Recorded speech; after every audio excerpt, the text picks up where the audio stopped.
إن الحمد لله نحمده ونستعينه ونستغفره ونعوذ بالله من شرور أنفسنا ومن سيئات أعمالنا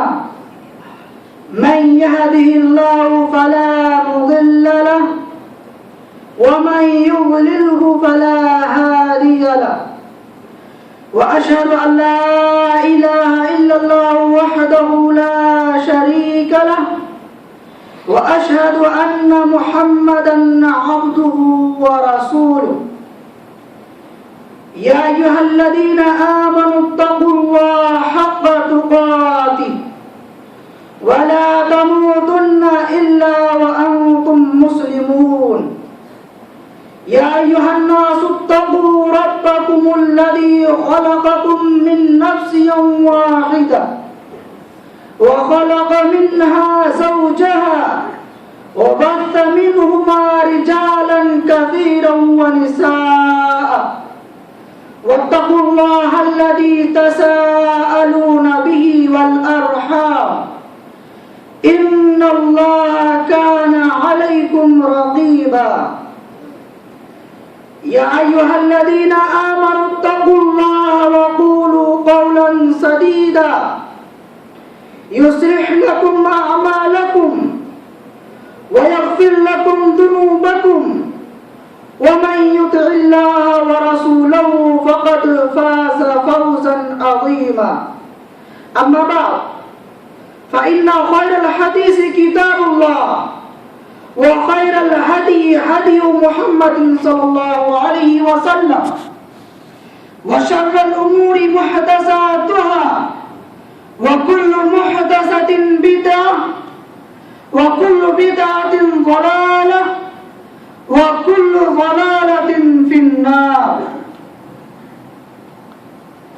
أعوذ بالله من الشيطان الرجيم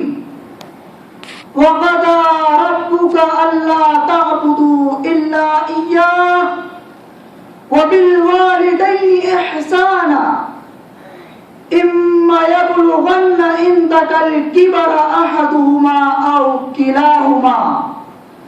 فلا تقل لهما أف ولا تنهرهما وقل لهما قولا كريما سورہ بنی اسرائیل آیت نمبر 43 ترجمۃ الآیات القرآنیہ. اور تیرا پروردگار صاف صاف حکمت دے چکا ہے کہ تم اس کے سوا کسی اور کی عبادت نہ کرنا، ماں باپ کے ساتھ احسان کرنا. اگر تیری موجودگی میں ان دونوں میں سے ایک یا ان دونوں میں یا یہ دونوں بڑھاپے کو پہنچ جائے تو ان کے آگے اف تک نہ کہنا، نہ انہیں ڈانٹ ڈپٹ کرنا، بلکہ ان کے ساتھ ادب و احترام سے پیش آنا اور بات چیت کرنا. میرے محترم بزرگوں دوستو، آج کے اس جمعہ کے خطبہ میں عنوان ہوگا حقوق الوالدین،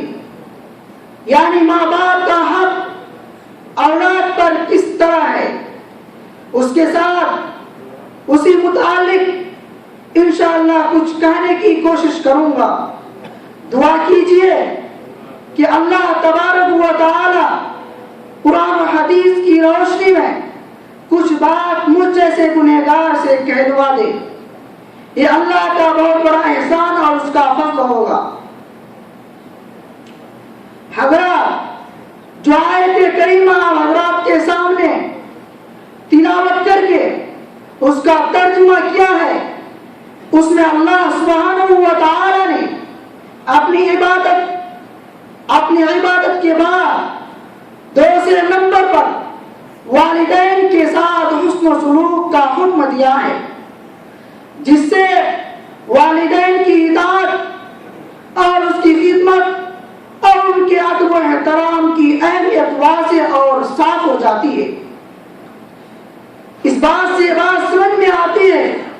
کہ ربوبیت الہی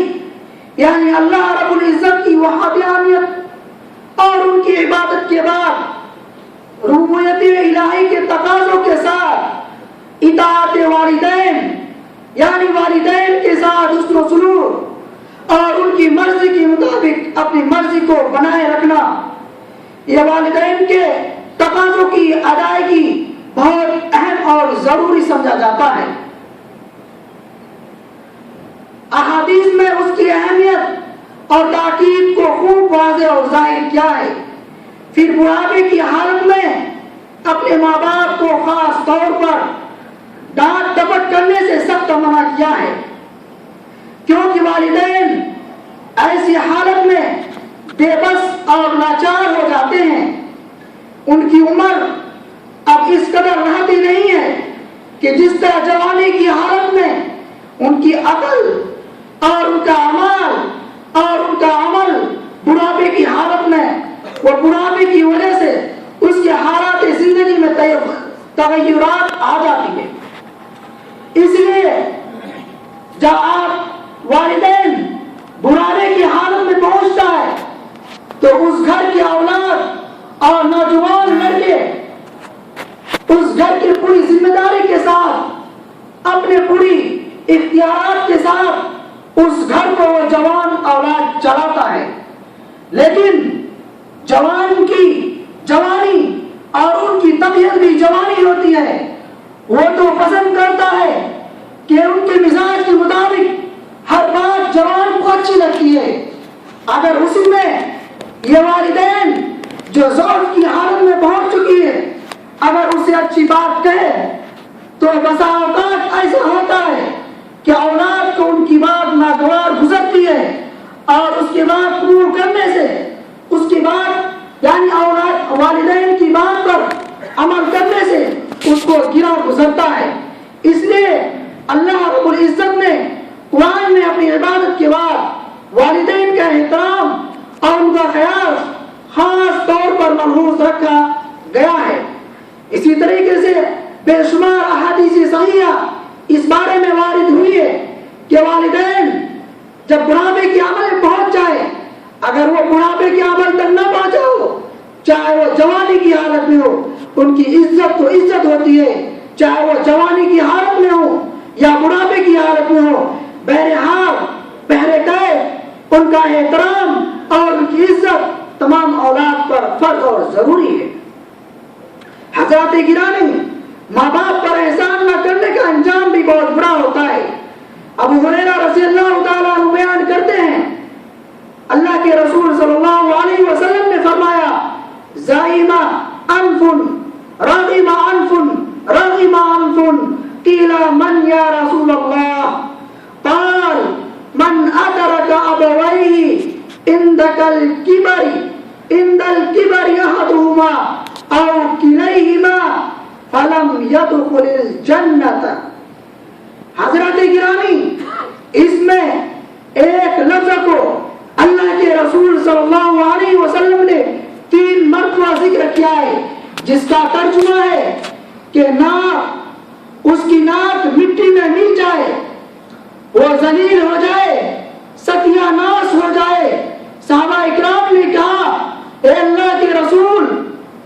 آپ کس کے بارے میں فرما رہے ہیں؟ آپ صلی اللہ علیہ وسلم نے فرمایا، اس شخص کا ناکھات آلود ہو، وہ شخص ستیہ ناس ہو جائے، وہ شخص ذلیل و خوار ہو جائے جس نے اپنے والدین سے ایک یا دونوں کو بڑھاپے کی حالت میں پایا اور پھر ان کی خدمت کر کے اچھا برتاؤ کر کے جنت کا حقدار نہ بنا ہو، اپنے اوپر جنت کو واجب نہ کر لیا ہو، ایسے شخص پر اللہ کے رسول صلی اللہ علیہ وسلم کی لعنت ہے۔ اللہ کے نبی نے فرمایا کہ ستیہ ناس ہو جائے وہ جوان، وہ اولاد جو بڑھاپے کی حالت میں ان دونوں میں سے ایک کو یا ان دونوں کو بڑھاپے کی حالت میں پایا ہو اور ان کی خدمت کر کے ان کی حکم کو بجا لا کر اپنے اوپر جنت کا حقدار، اپنے اوپر جنت کو واجب نہ کر لیا ہو، اس شخص جیسا بدبخت بدنصیب کم وقت کوئی شخص نہیں ہو سکتا ہے۔ اس حدیث کو مسلم شریف میں صفحہ نمبر 6465 میں کتاب البر والصلہ میں ذکر کیا ہے۔ حضرات گرامی، اس بات سے آپ کو والدین کی اہمیت کا اندازہ بالکل ظاہر اور باہر ہے۔ ہر عام فہم انسان، چاہے وہ کسی عقل سے تعلق رکھتا ہو یا اگر اس کے پاس کم از کم عقل ہو، پھر بھی ان باتوں کو وہ قبول کر سکتا ہے اور سوچ سکتا ہے کہ والدین کی اہمیت کس قدر اللہ کے رسول صلی اللہ علیہ وسلم نے ذکر فرمایا ہے۔ حضرات گرامی، والدین کی اطاعت کا معیار اور اس کا حق کیا ہے؟ حضرت معاذ بن جبل رضی اللہ تعالیٰ عنہ،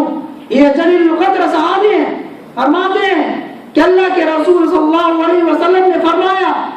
کہ مجھ سے اللہ کے نبی صلی اللہ علیہ وسلم نے فرمایا کہ 10 چیزوں کی وصیت کی اللہ کے نبی صلی اللہ علیہ وسلم نے حضرت معاذ بن جبل رضی اللہ تعالیٰ عنہ کو۔ یہ جلیل القدر صحابی ہے، وہ فرماتے ہیں اللہ کے نبی صلی اللہ علیہ وسلم نے فرمایا لا تشرک باللہ شیئا وَإِن قُتِلْتَ وَحُرِّقْتَ وَلَا تَعُقُّنَّ وَالِدَيْكَ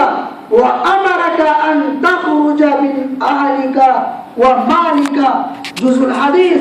صحیح الترغیب و ترہیب صفحہ نمبر 2516 کے اندر اس کو بیان کیا ہے۔ کیا فرماتے ہیں حضرت معاذ بن جبل رضی اللہ تعالیٰ عنہ؟ فرماتے ہیں کہ اللہ کے نبی صلی اللہ علیہ وسلم نے فرمایا کہ معاذ 10 باتوں کا خیال رکھنا، ان میں سے صرف 3 باتوں کا اس کے اندر حدیث کے ٹکڑے میں نے ذکر کیا ہے۔ اللہ کے نبی صلی اللہ علیہ وسلم نے فرمایا معاذ تم اللہ کے ساتھ کسی چیز کو شریک نہ ٹھہرانا۔ پھر فرمایا اگر چاہے تم کو کوئی شخص قتل کر دے یا تجھے جلا دیا جائے، مطلب یہ ہے کہ اگر تجھے کوئی شخص زبردستی کرتا ہے، اگر یہ ڈراتا ہے تجھے قتل کر دوں گا، تم مجھے خدا مان لو، تجھے قتل کر دوں گا، تجھے آگ میں ڈال دوں گا، اگر تم نے خدا کے ساتھ کسی کو شریک نہ کہا، مطلب یہ ہے کہ یعنی وہ شرکی اعمال پر آمادہ کرتا ہے اور یہ ڈراتا ہے تجھے جلا دوں گا، تجھے قتل کر دوں گا اگر تم نے یہ کام نہ کیا ہے۔ دوستو، اگر وہ کام کرنے پر اللہ کی شان میں تھوڑی سی بھی شرکیت یا تھوڑی سی بھی شرکت کی بوٹی آتا ہے تو ہم اور آپ پر، تمام مسلمین پر قیامت کا یہ فرض ہوتا ہے کہ اللہ کے ساتھ کسی کو شریک نہ ٹھہرائے، چاہے وہ بدعت کے اعتبار سے ہو یا مشرکانہ عمل کے اعتبار سے ہو یا منافقانہ بات اور عمل کے اعتبار سے ہو یا کسی بھی چیز سے، بات سے ہو یا قول سے ہو یا عمل سے ہو، کسی طرح اگر اللہ کی شان میں، ان کی قدرت میں، ان کی وحدانیت کو اگر ٹھیس پہنچتا ہے تو ہمارے اوپر ضروری ہے کہ ہم کو اس بات سے بچنا چاہیے۔ پھر اللہ کے نبی صلی اللہ علیہ وسلم نے فرمایا کہ تم اپنے والدین کے ساتھ نافرمانی نہ کرنا۔ اس کی بھی اللہ کے نبی صلی اللہ علیہ وسلم نے حضرت معاذ کو یہ حکم دیا کہ سب سے پہلے تو یہ خیال رکھنا کہ شرک کے اعمال سے بچو، اور دوسرے نمبر پر فرمایا تم اپنے والدین کے ساتھ نافرمانی نہ کرنا۔ اگر چاہے والدین، یہ بھی فرمایا اگر چاہے والدین تم کو اپنی اہل و عیال سے، تمہاری جائیداد سے، اپنی مال سے اگر الگ کر دے تم برداشت کر لینا، لیکن والدین کی شان میں، ان کی عزت میں، ان کی احترام میں ذرا سا بھی، ذرہ برابر بھی ٹھیس نہ پہنچے۔ اللہ اکبر! یہ والدین کی فضیلت، یہ والدین کا مقام اللہ رب العزت کے نزدیک کیا والدین کا مقام ہے۔ فرماتے ہیں کہ والدین کا مقام کا حق تو اور آگے بڑھا دیا۔ فرماتے ہیں واقعہ ہے کہ دوستو، والدین یعنی ماں باپ کی عزت تو عزت ہے، لیکن فرمایا اگر ان کا رشتہ دار، اگر ان کا دوست تمہارے سامنے آ جائے تو یہ صحابی جلیل القدر صحابی ہے، اس کے عمل سے، اس کے قول سے، اس کے فعل سے، اس کے اس واقعات سے آپ سبق حاصل کر سکتے ہیں کہ والدین کے دوست کے ساتھ کس طریقے سے، اس کے ملنے جلنے کے ساتھ کس طریقے سے ہمیں عزت کے ساتھ پیش آنا چاہیے۔ حضرت عبداللہ بن دینار رحمت اللہ علیہ فرماتے ہیں کہ ایک وقت کا واقعہ ہے، حضرت عبداللہ بن عمر رضی اللہ تعالیٰ عنہ مکے کے راستے سے گزر رہے تھے، ادھر سے ایک دیہاتی آیا، وہ دیہاتی آنے کے بعد اور وہ دیہاتی کو جب دیکھا تو اسے معلوم تھا یہ دیہاتی میری والدین میرے ابا کے پاس بیٹھتا ہے، میرے والدین کے ساتھ اس میں سلوک کرتا ہے اور یہ اس کا دوست اور صدیق ہے، تو ان کے ساتھ کیسے پیش آتا ہے۔ حضرت عبداللہ بن عمر رضی اللہ تعالیٰ عنہ اس دیہاتی کو راستے میں جاتے ہوئے دیکھتا ہے تو اس کو روکتا ہے، سلام کرتا ہے۔ سلام کرنے کے بعد حضرت عبداللہ بن عمر رضی اللہ تعالیٰ عنہ نے اپنی سواری کو اس دیہاتی کو دے دیتا ہے۔ اس کے بعد کہتا ہے اپنے عمامہ اپنی سر کی پگڑی اتار کر اس دیہاتی کے سر پہ رکھتا ہے اور اس دیہاتی کو کہتا ہے یا اللہ مع السلام، اب میں چلتا ہے، اب تم اپنے راستے سے جاؤ، میں اپنے راستے کو جاتا ہوں۔ لیکن عبداللہ بن دینار رحمۃ اللہ علیہ اس کے ساتھ میں تھے، وہ فرماتے ہیں کہ اے عبداللہ بن عمر یہ تجھے کیا ہو گیا کہ اللہ تجھے خیر کرے، اللہ تجھے بھلا کرے کہ یہ دیہاتی تم نے اس کو سواریاں بھی دے دی اور عزت کا اتنا درجہ بلند کر دیا کہ اپنا امامہ، آپ کو معلوم ہے عبداللہ بن عمر رضی اللہ تعالیٰ عنہ یہ جلیل القدر صحابی ہے، یہ بہت جلیل القدر صحابی ہے، اس کی اہمیت تمام صحابہ پر فوقیت اور اس کو فوقیت حاصل ہے۔ جب وہ اپنے سواری اس دیہاتی کو دیتا ہے، اس بدوی انسان کو دیتا ہے، پھر اپنا امامہ بھی اس کو پہنا دیتا ہے، اس کے بعد پوچھتا ہے عبداللہ بن دینار یہ دیہاتی ہے، اس دیہاتی کو آپ نے جس قدر احترام کیا ہے، اگر آپ بجائے سواری دینے کے، بجائے بہت عزت کے ساتھ پیش آنے کے، اگر آپ اس کو تھوڑا سا ہدیہ دے دیتے، تھوڑی سی گفٹ دے دیتے، دیہاتی کا مزاج ہوتا ہے آپ اس کو زیادہ دو یا کم، اگر نہ آپ 100 ریال دے سکے، اگر آپ 1 ریال بھی دیہاتی شخصوں کو دے دیے تو یہ خوش ہو جاتا۔ کیا ضرورت پڑی تھی آپ کو کہ آپ نے اس کو سواری بھی دے دی، اور عزت کا اور اعلیٰ مقام یہ ہوا کہ آپ اپنا امامہ اٹھا کر کے اپنے سر سے اس کے سر میں ڈال دیا۔ پھر عبداللہ بن عمر رضی اللہ تعالیٰ عنہ فرمایا کہ اے عبداللہ بن دینار تجھے معلوم نہیں ہے یہ دیہاتی وہ شخص ہے، اس کی عزت، اس کے مقام بہت بڑا ہے، اس کا مقام تو یہ ہے کہ یہ میرے والدین کے ساتھ اس کا حسن سلوک ہے، میرے والدین کے ساتھ اس کا بیٹھنا اٹھنا ہے، لہذا اللہ کے نبی کا حکم آیا ہے کہ والدین کا عزت تو کرنا ہی ہے، لیکن والدین کی عزت کے ساتھ ان کے ملنے جلنے والے، ان کے رشتہ دار اور ان کے دوست احباب سے اولاد کو اسی طرح محبت سے پیش آنا چاہیے، احترام سے پیش آنا چاہیے جس طریقے سے اپنے والدین کے ساتھ اللہ رب العزت کا حکم ہوا ہے، اسی طرح ان کے متعلقین سے بھی اس سے ملنے جلنے کے ساتھ احترام کے ساتھ پیش آنا چاہیے۔ دوستو یہ واقعہ بہت اہم واقعہ ہے، انسان جتنی بار احادیث کے عام آیات سے سمجھ میں نہیں آتی، لیکن اگر وہی واقعہ احادیث کے ذریعے معلوم ہو جائے تو انسانوں کی ذہنوں میں اور ان کے دل یہ زیادہ قبول اس بات کو کرتا ہے کہ وہ واقعات سے سبق حاصل کر سکتا ہے۔ حضرات گرامی، والدین کے وفات کے بعد بھی اولاد پر یہ حق ہوتا ہے کہ ان سے بعد بھی اپنے والدین کے ساتھ حسن سلوک کرے۔ بڑا ایک عجیب معاملہ ہوتا ہے، آپ کی ذہن میں یہ بات گردش ہوتی ہے کہ اگر زندہ ہے یہ بات عقل تسلیم کرتی ہے، اس بات کو عقل قبول کرتی ہے کہ زندہ میں والدین کا عزت اور ان کا احترام احسان کرنا تو سمجھ میں آتا ہے، لیکن مرنے کے بعد میں کس قدر ان کا احترام اور احسان کر سکتا ہوں؟ وہ تو مر چکے، ہمارے بیچ سے چلے جا چکے ہیں، میں کس طرح ان کا احسان کروں؟ دوستو ہے آپ کو معلوم ہوگا، حضرت ابو ہریرہ رضی اللہ تعالیٰ عنہ بیان کرتے ہیں، وہ فرماتے ہیں کہ اللہ کے نبی صلی اللہ علیہ وسلم نے فرمایا کہ جب ابن آدم مرتا ہے تو جب وہ کوئی شخص مرتا ہے تو اپنی 3 چیز اس دنیا کے اندر چھوڑ کر جاتا ہے۔ سب سے پہلے تو وہ صدقہ جاریہ کرتا ہے، وہ چیز چھوڑتا ہے، وہی اس کا کام آتا ہے اس موتا کا، اس میت کا۔ دوسرا علم نافع، اور تیسرا نیک صالح اولاد۔ یہ 3 چیزیں ہیں۔ انسان اگر مرتا ہے، یہ بلڈنگ ہے، یہ مکانات، ایک آرائش، یہ عام، یہ دوست احباب، یہ بڑے مستیاں، یہ ساری چیزیں ختم ہو جاتی ہے، لیکن انسان کے ساتھ 3 چیز ایسی ہے جو ہمیشہ اس شخص کو کام آئے گا۔ نمبر 1 ہو سکتا ہے آپ نے صدقہ جاریہ دیا ہو، مطلب یہ ہے صدقہ جاریہ کا کہ آپ نے کسی غریب محتاج کا بھلا کر دیا ہو، یا کسی چوراہے پر کوئی ٹوئلیں لگا دی جس سے آدمی کیا کہتے ہیں اس سے پانی پی کر ثواب حاصل کر سکتا ہے، آپ نے مسجدوں میں قرآن دے دیا یا کوئی مسجد کے اندر ایسا عمل کر دیا جو قیامت تک اس کا ثواب آپ کو ملتا ہے، یہ صدقۃ الجاریہ ہے۔ دوسرے نمبر کا وہ علم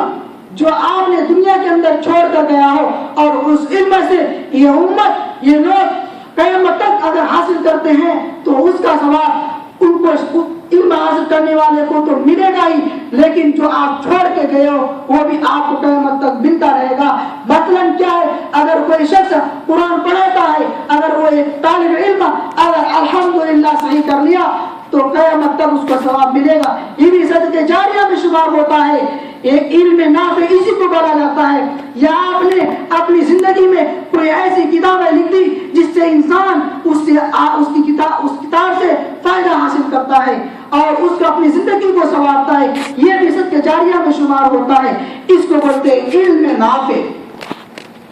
اور تیسرے نمبر کا ہوتا ہے کہ اولاد، نیک صالح اولاد۔ اب نیک صالح اولاد کس طریقے سے اپنے والدین کے ساتھ اس کو ثواب پہنچا سکتا ہے؟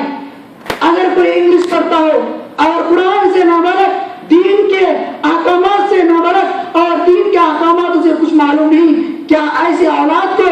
صالح اولاد سمجھا جائے گا یا نہیں؟ ایک سوال ہوتا ہے۔ دوستو، صالح اولاد تو وہ ہے چاہے دین کی تعلیم حاصل کرے یا دنیا کی تعلیم حاصل کرے، لیکن شرط یہ ہے کہ اس دین پر پورا عمل ہو اور اپنے والدین کے لیے کچھ پڑھ سکتا ہو، کچھ نیک عمل کر سکتا ہو، اپنی والدین کے لیے دعائیں کر سکتا ہو، اتنا تو علم اسے ہونا چاہیے۔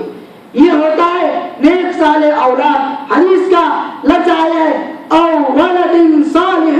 یدعو لہ، یعنی اولاد، نیک اولاد جو یدعو لہ یعنی وہ دعائیں کرتا ہے، بھلائی کرتا ہے۔ یدعو لہ، لہ کے ضمیر کا مرجع ہے والدین، یعنی اپنے والدین جو اس دنیا سے جا چکے، مر چکے، ان کے لیے اس دنیا کے اندر نمازیں پڑھ کر، صدقہ کر کر، خیرات کر کے اپنی والدین کے لیے دعائیں کرتا ہے، یہ ہوتا ہے نیک صالح اولاد۔ یہ بھی احسان کر رہے ہیں اپنے والدین پر، اس لیے اللہ تمام مسلمین کو اولاد کو تعلیم حاصل کرائے، ایسی تعلیم جو دین سے جڑا ہو۔ میں یہ نہیں کہتا کہ دنیا کی تعلیم حاصل کرنا غلط ہے، نہیں، خوب حاصل کیجئے، لیکن زندگی گزارنے کے لیے دین کی تعلیم ضروری ہے۔ اگر دین کی تعلیم صرف دین کی تعلیم نہ ہو، صرف دنیا کی تعلیم ہو، تو وہی دین کی تعلیم بدل کر دنیا کی تعلیم حاصل کرنے والا وہی اس کے لیے کل قیامت کے دن ایسا علم وبال جان ہوگا اس والدین کے لیے، وبال جان ہوگا اس شخص کے لیے جنہوں نے دین کو چھوڑ کر دنیا کو حاصل کیا ہو۔ آپ دین کو تھوڑا سا ہی زندگی گزارنے کے لیے، حلال و حرام تک پہچاننے کے لیے حاصل کرنا ہر انسان پر ضروری اور فرض ہوتا ہے کہ وہ اپنے دین کی تعلیم کو اتنا حاصل کرے اس کو زندگی گزارنے میں کوئی دشواری اور کوئی مشاکل، کوئی مصیبت پیش نہ آئے، تاکہ قرآن و حدیث کو اچھے سے سمجھ سکے۔ اگر کوئی بھلی بات کہے تو بھلی بات اس کی عقل کو پہنچ سکے، ہاں یہ شخص یہ بھلی بات ہے جو مجھے عمل کرنی چاہیے۔ یہ ہوتا ہے اپنی زندگی گزارنے والا علم۔ پھر دوستو، اب ایک سوال ہوتا ہے، اگر کسی شخص کے پاس ماں نہیں ہے تو کیسے ماں کی اور عزت، احترام اور اس کا احسان مند ہو؟ دوستو،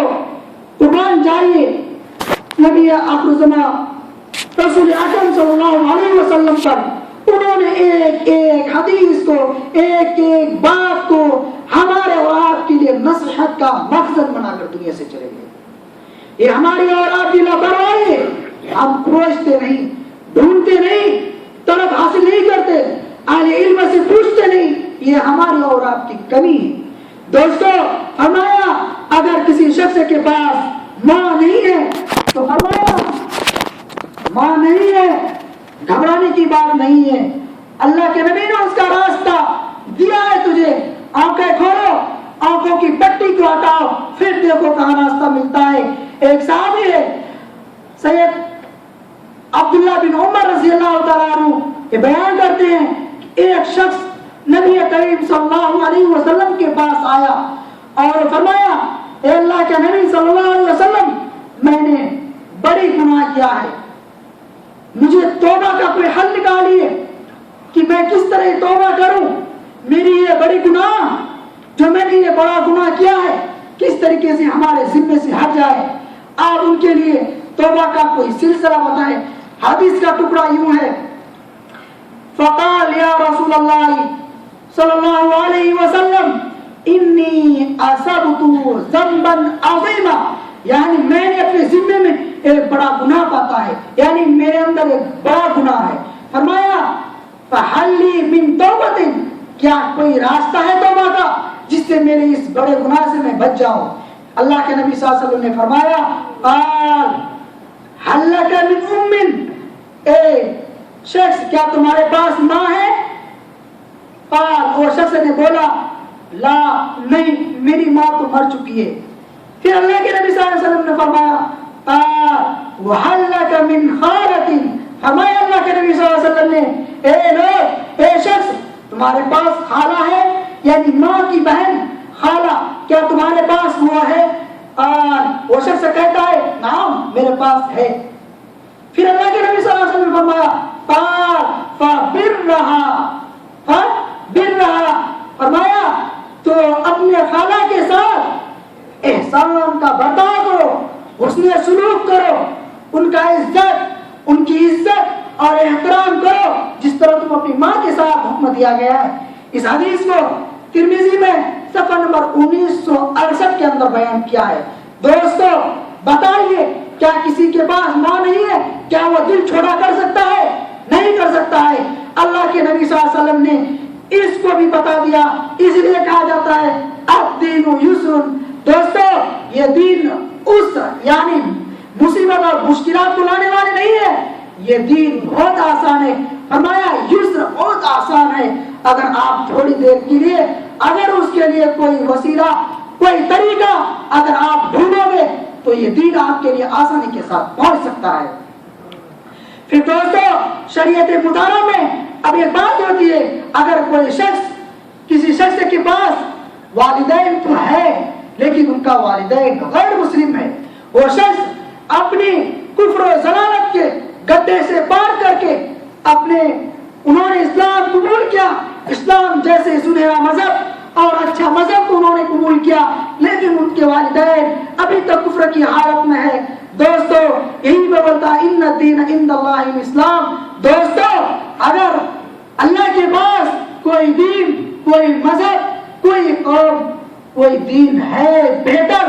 ان الدین عند اللہ الاسلام, تو فرمایا کہ یہ اسلام ایک ایسا مذہب ہے جو اللہ کے پاس مقبول ہے اور اسی مذہب پر چلنے والا اسی دین کو بچا لانے والا کل قیامت کے دن سرخ روح ہوگا, اس کے چہرے میں ہریالیاں ہوگی. لیکن اگر کوئی شخص کسی کی بات اگر کوئی اسلام کے علاوہ مرتا ہے دوستو اس کا دین تو بالکل اس دنیا کے اندر نہیں, اس آیت کے ذریعے صاف ہو جاتی ہے کہ اس کا دین اللہ کے پاس قبول نہیں ہے, علاوہ یہ کہ وہ اسلام کے طریقے پر زندگی گزار کر اور اپنے موت کی گھاٹی کو پہنچ چکا ہو. تو فرمایا اگر کسی شخص کے پاس والدین ہے لیکن والدین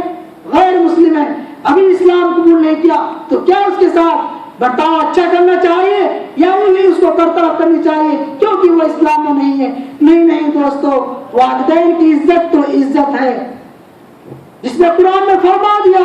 کہ اللہ کی عبادت کے ساتھ اس کے بعد اگر درجہ ہے تو والدین کے ساتھ حسن و سلوک کا ہے. فرمایا ایک صحابی وہ فرماتے ہیں اسماء بن ابی بکر رضی اللہ تعالی عنہ بیان کرتی ہے فرماتی ہے کہ قدمت علی امتی وہی مشرکۃ فقلت یا رسول اللہ ان امتی قدمت علی وہی راغبۃ افاضلها قال نعم. یہ حدیث متفق علیہ یعنی بخاری اور مسلم دونوں نے اس کو روایت کیا ہے کہ حضرت اسماء بنت ابی بکر وہ فرماتی ہے جس وقت حضرت اسماء بنت ابی بکر انہوں نے اسلام قبول کی تھی اس وقت اب تک اس کی ماں مشرک تھی، کافر تھی، اسلام قبول نہیں کی تھی. وہ بھاگتا ہوا اللہ کے نبی کے پاس گیا اور اللہ کے نبی صلی اللہ علیہ وسلم سے عرض کیا، اے اللہ کے نبی صلی اللہ علیہ وسلم، آپ کو معلوم ہے کہ ہماری ماں جو ہے یہ ابھی اسلام قبول نہیں کی ہے، لیکن وہ یہ چاہتی ہے، وہ میرے پاس میرے گھر پہ آتی ہے. یہ میری ماں اس لیے آتی ہے کہ وہ چاہتی ہے کہ میری بیٹی میرے ساتھ کچھ اچھا برتاؤ، کچھ احسان کا معاملہ کرے، یعنی کسی کام میں کسی طریقے سے ہاتھ بٹائے، یعنی مجھ سے احسان طلب کرتا ہے. تو میں کیا کروں؟ میری ماں مشرکہ ہے، میں اسلام میں ہوں، کیا کروں؟ بھاگتی ہوئی وہ اللہ کے نبی صلی اللہ علیہ وسلم کے پاس جاتی ہے. کیا کروں؟ وہی فرمایا قدمت علیہ امتی، فرماتی ہے میری ماں میرے پاس آتی، علیہ مجھ پر یعنی میرے پاس آتی ہے، وہی ہے مشرک. تم حالت یہ ہے آنے کی کہ وہ ابھی کافر ہے، مشرکہ ہے. فرماتی ہے فقلت یا رسول اللہ، تو میں نے کہا یا رسول اللہ میں کیا کروں اس حالت میں؟ تو اللہ کے نبی صلی اللہ علیہ وسلم نے پھر فرماتی ہے ان امتی قدمت علیہ وہی راغبۃ. اللہ کے نبی صلی اللہ علیہ وسلم فرمانے کے بعد پھر فرماتی ہے اسماء بنت ابی بکر رضی اللہ تعالیٰ عنہ کہ وہ یہ چاہتی ہے، میرے پاس آئی اور یہ چاہ رہی ہے، کیا چاہ رہی ہے؟ وہی راغبۃ افاصلها، وہ چاہتی ہے کہ میں وہ راغب ہے اس بات پر، یعنی راغب کا معنی ہوتا ہے چاہنا، وہ چاہتی ہے اس بات کو افاصلها کہ میں اس کے ساتھ کوئی اچھا برتاؤ کروں. تو میں کیا کروں اس ٹائم؟ کیا میں اس کے ساتھ اچھا برتاؤ کروں یا اس کو کافر ہونے کے مشرک ہونے کے ساتھ اس کو چھوڑ دوں، کیونکہ وہ اسلام میں نہیں ہے؟ کیا کروں؟ اللہ کے نبی صلی اللہ علیہ وسلم فرمایا قال نعم، ہاں اگر وہ چاہتی ہے حسن، اگر وہ چاہتی ہے احسان تم سے، تم رکو نا، یہ تمہاری ماں ہے، چلی جا اس کے ساتھ احسان کر، جو چاہتی ہے تو اس کو کر. یہ ہے، اس کو بولتا ہے ان الدین عند اللہ الاسلام، اس کو بولتا ہے. لیکن یہاں تو کہہ سکتا تھا کہ آپ اس کے پاس نہ جاؤ، اس کے ساتھ اچھا احسان نہ کرو، لیکن نہیں، شریعت کا معاملہ ہی کچھ اور ہے. شریعت تو ایک یہودی لڑکی کو بھی ننگے کی حالت دیکھنا پسند نہیں کرتی یہ شریعت اسے بھی کپڑا پہنا کر اس کافروں کے گھر میں لے جا کر بیٹھانے والی یہ شریعت ہے. یہ وہی نبی ہے، یہ وہی صحابہ ہیں جنہوں نے ایک یہودی عورت کو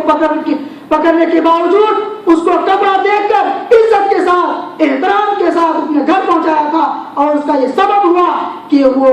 یہودی لڑکی اسلام کی یہ حرکت یہ عزت کے ساتھ پیش آنے کو اس کا سبب بنا کہ وہ اپنے گھر گئی اور لوگوں سے بولا یہ محمد اللہ اکبر لوگ کہتا ہے کہ یہ ساحر ہے، یہ جادوگر ہے، یہ اپنا من کی بات کرتا ہے. نہیں، یہ ایسا شخص نہیں ہے، یہ شخص ایسا نہیں ہے، اس کے اندر تو سراپا محبت ہے، سراپا صادق ہے، عدل و انصاف ہے. انہوں نے جبکہ میں اسلام کی حالت میں نہیں ہوں، لیکن میری حالت یہ تھی کہ میں ننگی تھی، لیکن انہوں نے ایک کپڑا پہنا کر میں اپنے والدین کے ساتھ مجھے پہنچا دیا. لیکن یہ سبب بنا وہ یہودیہ لڑکی پھر آ کر کے انہوں نے اسلام قبول کرنے کا ایک سبب بنا. اس کو بولتے ہیں شریعت، اس کو کہتے ہیں شریعت. اس لیے بولتا ہوں ہر انسان کو شریعت کا اگر ڈھنگ سے عمل کرے، شریعت کا ہر چیز انسان کے ساتھ بالکل صاف و شفاف آئینے کی طرح نظر آئے گا. لیکن اگر ہم نہ چاہیں تو پھر کیا چیز حاصل ہو سکتی ہے؟ پھر دوستو پھر فرمایا کہ اب ایک بات ہوتی ہے کہ اب آپ نے بڑی ساری فضیلتیں، بڑی عزتیں والدین کے بارے میں سن لی، تو ایک ذہن میں بات گردش کر رہی ہوگی، کیا اگر والدین کو کس طرح والدین کی بات ماننی ہے، لیکن کب اور کہاں اور کس جگہ؟ پھر فرمایا امیر المؤمنین حضرت علی رضی اللہ تعالیٰ عنہ بیان کرتے ہیں لا طاعۃ لأحد فی معصیۃ اللہ انما الطاعۃ فی المعروف. دیکھیے کتنی اچھی بات ہے. فرمایا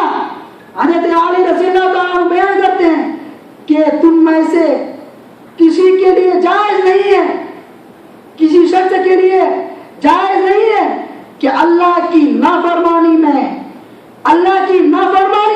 اپنے والدین کی بات، والدین کی اطاعت کرو. بلکہ اطاعت کہاں ہے؟ انما الطاعۃ فی المعروف. فرمایا لوگوں